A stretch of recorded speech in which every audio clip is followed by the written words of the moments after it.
Good morning. My name is Charlotte Bracken, and I am a teacher here at Coomera State School. As you may be aware, our principal, Mr. Chris McMillan, has just appointed me as the school's Health and Wellbeing Coordinator, which I am more than happy to take on, as I feel this committee will do a world of good in promoting a healthy school environment. This committee not only focuses on the importance of students' medical health, but their ecological health, ensuring we focus on individuals' interactions in their school and physical environment here at Coomera State School. This health committee will help our school and the wider community in increasing control over and improving health as we work to implement proposals that address relevant health issues as a whole school. To ensure we are a health-promoting school, we must work together to demonstrate a whole school commitment to improving and protecting the health and well-being of the whole school community by using the Health Promoting Schools approach. Through students' curriculum, their teaching and learning, our school's organisation, and the different partnerships and services available to us, we can ensure our school is working towards developing optimal health awareness in a variety of issues, ensuring we address and utilise all components as they all interconnect. This being our first meeting, I thought it would be appropriate to address an issue that is quite relevant at this time and could lead to further serious health issues in the future. Today's issue will focus on cyberbullying and safety, and how health issues such as anxiety, depression, and students' mental and physical health may become affected through this very issue. You may ask, well, how do we do this? Where do we start? Well, first, it is important that we start by educating the community, teachers, parents, and students here at Coomera State School on what cyberbullying is, what it looks like, who it can affect, what it can lead to, and what can be done about it, to ensure we are addressing the issue in the right way for our students to understand. Through integrating the issue of cyberbullying and safety into our students' curriculum and their learning, it will get them thinking about the issue, what they can do, what to do if they are affected, what to do if someone they know is affected, and how they can help. We want the students and community of Coomera State School to have the knowledge and power to make informed and educated decisions regarding what to do about the issue of cyberbullying and safety. Those of you here today may ask, well, why is cyberbullying such an issue? Well, over the years, the issue of cyberbullying has become relevant, not just here at Coomera State School, but at many other schools, due to the fact that more children are exposed to technology both at home and school, and are learning how to use it from a much younger age. Josie Gurney-Reid from The Telegraph reports that by the time children start school, 70% are already confident in using a laptop, tablet, or smartphone. This means that more than half the children starting school, who are as young as 5 and 6 years old, are already competent in using technology confidently before they even begin their formal schooling. This piece of information is important as it indicates that monitoring and keeping up to date with what our children are using will prove to be an even more difficult task, making it imperative that we familiarise ourselves with the technology and how to use it, through keeping an open dialogue with our students as to what they are using in the event of an issue arising. For this reason, it is important that we make cyber safety and awareness a whole school issue, something we can all approach together, as cyberbullying and cyber safety can take on many forms. Did you know that cyberbullying itself is actually a form of bullying? However, the use of technology does add a level of complexity. The Friendly Schools website raises an important point, suggesting that we must consider that if children or people cyberbully, then they may bully in non-cyber ways, as it is thought that not having to see the fear in the target's eyes and being less aware of the consequences reduces the potential for empathy and remorse. This information is quite overwhelming and quite troubling, suggesting action needs to be taken to ensure students are made aware that bullying, no matter what form, is still bullying, with the same consequences and the potential detrimental effects. But what really is cyberbullying? How and why is it different from what we may refer to as traditional bullying, something you may see in the playground?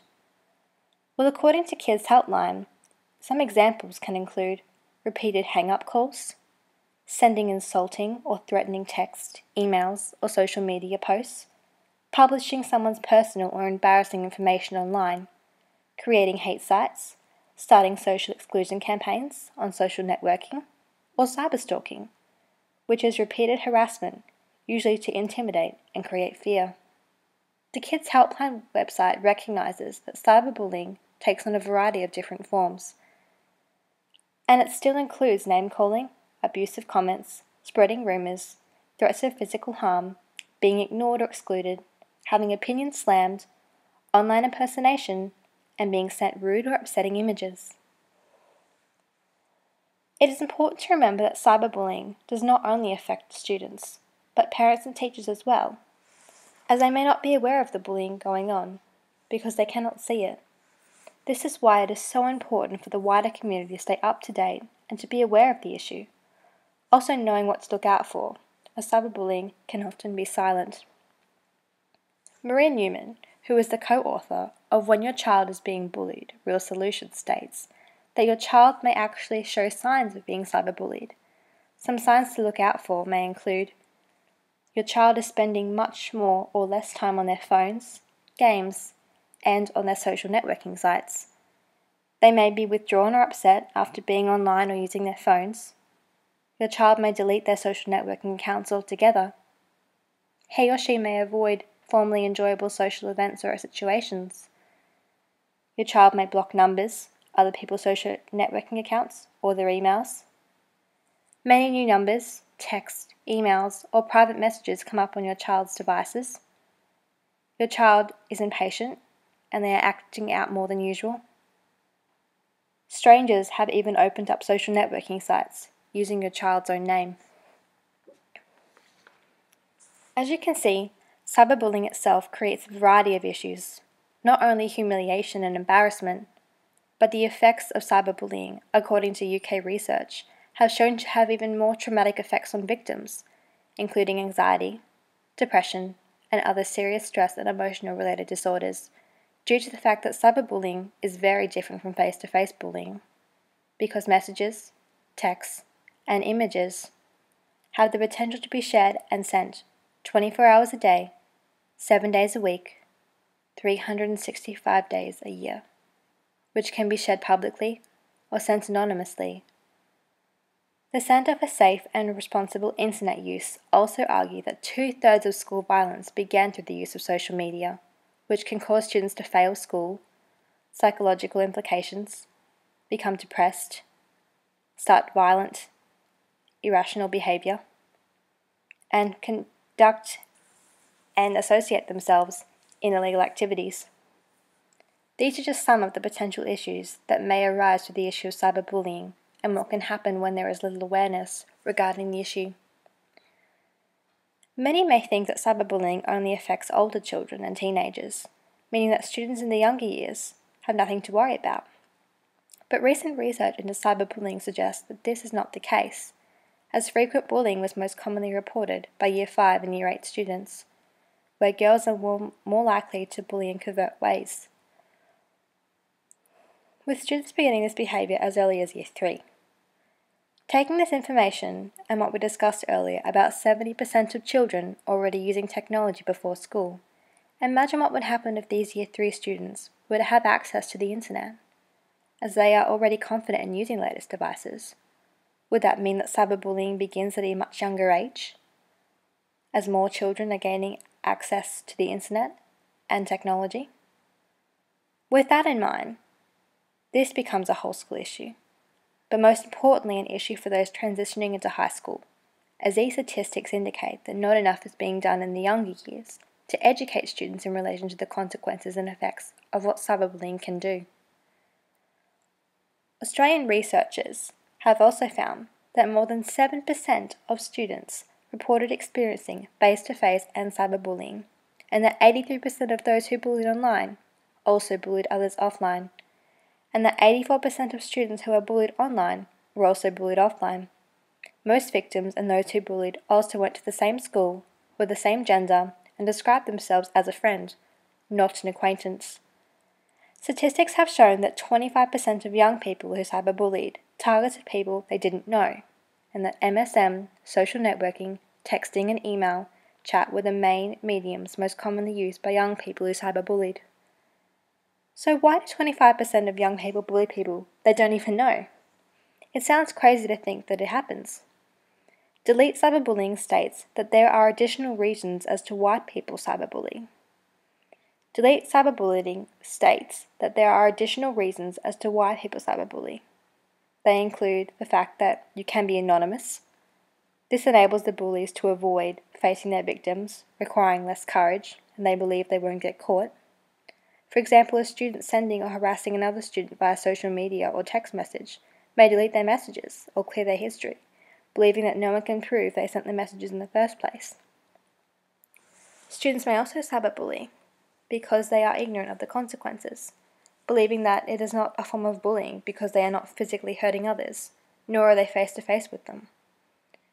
The National Council on Crime Prevention reports that in a survey of teenagers, 81% said they believe others cyberbully because they think it's funny, because they do not see their victims in person and their reactions. Another reason may be that of social pressure, as cyberbullies may think their behaviour is normal and socially acceptable, as friends may egg them on, encouraging their behaviour. Receiving hurtful messages and comments online is not the only form of cyberbullying, as the Australian Government also reported that 54% of young Australians between the ages of 12 and 17 strongly agree that they worry about someone hacking into their page on their social networking websites, indicating that more than half of these school-aged children are concerned with regards to their privacy and security online, whether it be their personal information on social media sites or their emails and private messages. Here lies a strong indicator that students need to know the facts and information regarding online safety. Thus the need to incorporate cyber safety into students' curriculum, as NoBullying.com reported that over 463,000 Australian children were victims of cyberbullying in 2013 alone, and that almost 3/4 of that age group were children between the ages of 10 and 15. So I've given you some statistics. So what can be done in regards to teaching students the importance of cyber safety and cyberbullying, thus protecting them from potential health issues? In relation to our school's learning, I believe our committee, along with the P&C, teachers and school administrators, should work towards developing a workshop for our students to participate in at school. Through incorporating drama and English, we will make a strong connection as students will be given the opportunity to develop their own skit in relation to cyberbullying and safety. The skit will focus on how students will respond to the issue of cyberbullying. The students, with the guidance of the teacher, will write their own scripts and perform them in front of the class. The students will have previously been given information regarding bullying and safety. This information includes what cyberbullying is, how it happens, what it can lead to, who is affected, and what steps can be taken to prevent it. Groups will be encouraged to explore different situations such as repeated hang-up calls, cyberstalking, or even someone hacking into your own social media accounts. In relation to school organisation, we will develop a firm policy that clearly outlines the issue of cyberbullying and safety. This policy will closely follow the Queensland Government's education policy regarding cyber safety. Through creating a mission statement, code of conduct, and a bullying reporting system, this will establish a firm outline of what is expected of students and their internet usage, but also what will not be tolerated. Through working with staff members and parents, we can develop an appropriate behaviour system which deals with those who use the internet inappropriately. Depending on the incident, those involved may face lunchtime detentions, inter-school suspensions, or expulsion, as Coomera State School takes cyberbullying and its issues very seriously. One way in which you may reduce the potential for issues arising in regards to cyberbullying may be that students are not permitted to bring their mobile phones to school. If they have to, for safety reasons, they must report to the office with them before school, switched off, and have them signed off. They can then collect them once school is over. Any student found to have their mobile phone on them during school hours will have their phone confiscated and have their parents called to the office to have a meeting with either the deputy or the principal. Students' internet usage will also be monitored in school hours, as certain social networking sites will be blocked, as students should not be accessing these through school hours, nor are any students at Coomera old enough to have accounts on these social networking sites. If issues do occur outside of school hours, we do encourage and urge parents and those involved to contact the school and let them know straight away, bringing copies of the incident to the school's office, where a meeting will be set up with either the deputy or the principal. At Coomera State School, there is a peer mediation program set up for our students, which enables students to discuss their issues with students. This is on offer if students may feel more comfortable talking to other students about their issues. If not, we do offer other counselling services that provide professional advice for those suffering or those concerned with an issue, whether it be cyberbullying, cyber safety, or any other health issue. Coomera State School also has a council of students from years 4 to 7, which come together through the school week and discuss relevant issues and help put together different events. The students of Coomera have made it very clear that they strongly support the National Day of Action Against Bullying and Violence, which is an annual day that focuses on schools saying no to bullying and violence. In relation to services and partnerships, Coomera will utilise the many services and partnerships offered in relation to cyber safety and cyberbullying.